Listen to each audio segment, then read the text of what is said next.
What up, people? It's your boy Master Chudy out here with another comic review. So, 40 issues of Red Hood, Year of the Villain, Generation Outlaw, but this is Red Hood and the Outlaw. And, judging from the cover, we finally get the reunion that we've all been waiting for almost a year plus. Dang. But it doesn't go how you expect it to go. As you can see, the cover is pretty much a predictor of what will happen in the future. But let's get into it. Variant looks sexy though. Look at that. Jason Tuss never looked any more badass. So another thing I noticed, this is exactly like the Dark Knight's metal teaser, basically. I think this is Constantine. Somebody explain to me who this is. But anyway, so Jason's with his band of apprentices, basically. Says, I'm Jason Todd with the Red Hood. I'm debating whether I'm the worst teacher ever. These are my students. You got Doomed, who they just recently rescued. You got Devour. You got the kid zombie. You got the baby with her zombie mother. You got DNA. And they've got this ride share. So they just took an Uber. So it's like saying right here, there on the left, under the streetlight. And he's like, okay, I got to ask. And then we see the Doom sign.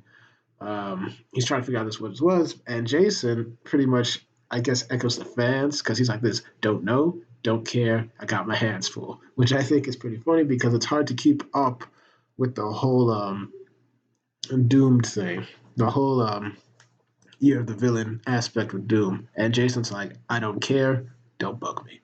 So Scott Lobdell's the writer, of course, and then we have David Mancina. I really like the art. I think it's pretty cool, pretty good. And yeah, it was fantastic. So they get under the lamp, and of course, this teleports them into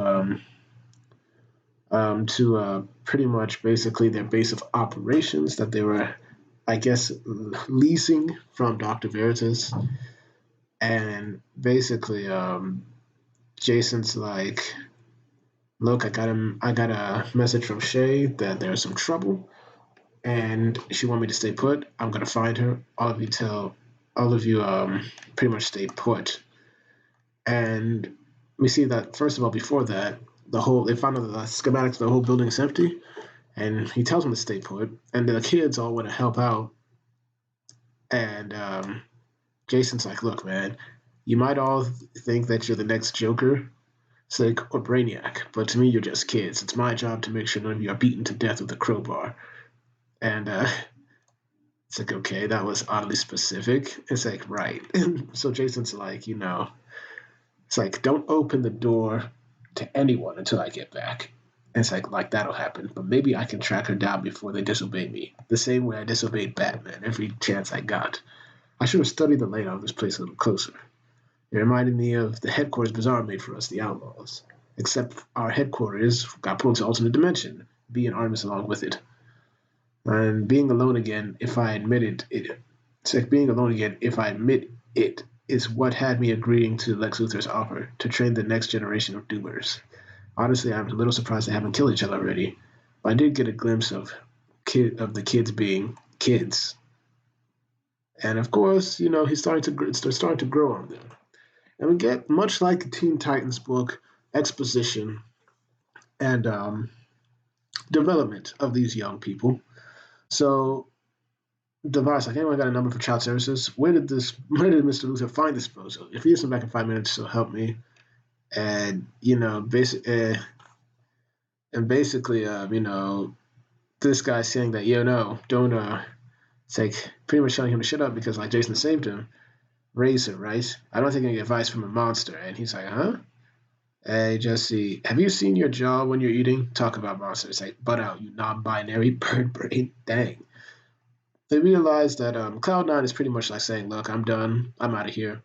Cloud9, we're way better than this. And so everybody decides to split up, except for the child who decides to remain where she is with her zombie mother. So we see that these clones of Shea Veritas, Dr. Veritas, is creating, I don't know what type of eye this is. Why does this look like something they shouldn't be doing? I should. And then we see Cloud9, who I believe wants to be Jason's favorite student, is here saying that, oh, is this your girlfriend? It's like, she's not my girlfriend. It's like, and we don't want any of our clones to find. Too late. They already found him. He's like, oh, dang. Meanwhile, several floors above, we see Doomed and Racer, which is his real name.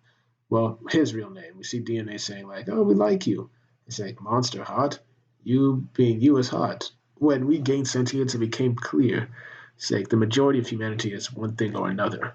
We feared we would be alone, and so, but then you came along, human monster. It's like neither or nor. Like us, you are a glorious singularity. We adore that. And, he feels wanted. So that's pretty nice. Meanwhile, Devour is several floors below, eating a door trying to get through. It's like monstrous. And people wonder why I want to rule over humanity. Because he's tired of or annoyed by the fear. And here's a backflash of him, or flashback of him, because he's originally from North Korea, I guess being shunned and just eating cars and junk and whatever. It's like, whoever you are, standing in the shadows. Step out, or I'll slice you in two. And then we see this guy. You all gotta have to remind me of who he might be. I almost thought that he was some kind of how should I say, Jericho looking dude because of the eyes, but he's clearly not. He looks more machine. It's like, sorry, Mister, I'm lost. Can you help me? I'm kind of scared. It's like, rescuing people really isn't my thing, kid. How'd you get here? I can't even remember my name. I'm trying, but I just don't. And so I guess they just he just decides to go along with it. It's like, don't worry, it'll be fine. Worst case scenario, we die together. And the kid's like, that probably sounded more comforting in your head, mister. So meanwhile, we see that Cloud9, she panicked. And when she panics, she loses control of her powers. And it's like there's no talking to her when she gets like this, but I try anyway. And he's like saying, Clara, stand the hell down. Those clones are being controlled. Don't hurt them if you don't have to. And he remembers that Dr. Veritas made some adjustments to his suit, which has been it's grown on me. I still miss the classic. I hope that he will get to the classic, maybe combine the hood with the classic helmet. And he pretty much has this electricity zapping thing, and he pretty much zaps Cloud9 to get her to calm down. And it's like saying, what's the point of being a supervillain if you can't kill the people who piss you off? It's like, if you live long enough, you might learn the answer. For the moment, you're under my charge. Got it? It's like, yes, sir, her red sir. It's like, dang, wow, this place. Did you do all this? We'll talk about it later. And of course, I knock out all the clones. And then we get a nice little bit of exposition of a baby of the baby. She's drinking soda in a bottle, and she asks a question, even though her mother I think is dead and can't answer it even though she reverse engineered her body. She's like, Mama, can I ask something? Promise not to be mad. Okay, so I know I we came here for a reason, so I can learn to rule the world and all. What if this is all too much for me? For right now, what if I'm supposed to be a baby? And she's like, yeah, nice talk.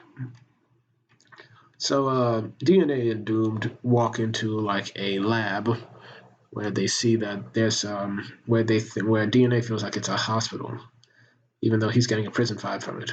And we see this dude, I don't know what he is, and it's like, help me, help. So he's begging for help. And then apparently Cloud9 gets a little bit of ahead of herself with Jason, and they see a light at the door. It's like, absolutely not another step. It's like, don't you ever just have fun? You have the most fun when you're alive. Trust me, I'm teaching you impulse control. And then interesting enough, he is like Bruce. If Bruce could see me now. Candidate for Batman in the future? Who knows? So we're stepping into the unknown, be ready for anything. And then we see two of his best friends. We see finally the return of Bizarro and Artemis face to face with Jason Todd. It's been 15 issues, but they finally meet. And he sees the flashbacks of him hanging out with Bizarro from the lake, him sharing his kiss with Artemis, and he's just glad that he's alive. He's like, hey guys, welcome home. And of course, Bizarro gives him not such of a warm welcome, gives him the super clap, bam. And he's like, whoa, what's going on? And he gets knocked out. And of course, Cloud9 is like, please wake up. And we see that next, a potentially very brief reunion in Outlaws versus Outlaws. So that's that. Oof. So, this was one of the books where there's a good, decent amount of action with a lot of good character development for the kids under Jason's ward, under his tutelage. I'll give this a good.